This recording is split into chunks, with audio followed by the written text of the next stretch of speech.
Meet Adam Jackson, a man with a dream and a determination to make it a reality. His journey with Truth and Equity's CLB program began in 2015 in the heart of rural Mississippi. Adam had a vision to be debt-free before retirement. With a mortgage balance of $52,000 and additional consumer debt totaling $30,000, his goal seemed ambitious. But Adam wasn't deterred. He partnered with Truth and Equity, who projected that he could achieve his goal in 3 years and 7 months. And though Adam surpassed that timeline by just 2 months, what followed was nothing short of remarkable. When his mother fell ill and required round-the-clock care costing $4,000 per month, Adam didn't hesitate. Thanks to CLB, he was able to finance her care without worry.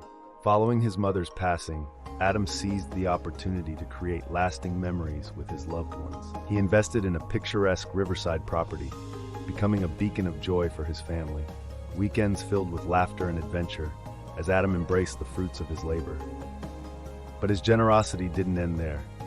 He extended a helping hand to his niece, providing her with the means to chase her own dreams.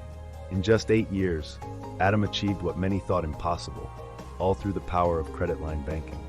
I didn't change my life or my lifestyle. I simply followed the rules of CLB and let my money do the work. And it's been an incredible journey. If your money isn't achieving similar results, it's time for a change. Schedule a call with Truth and Equity today and start your journey towards financial freedom. Because just like Adam, your dreams are within reach. Let Truth and Equity show you the way.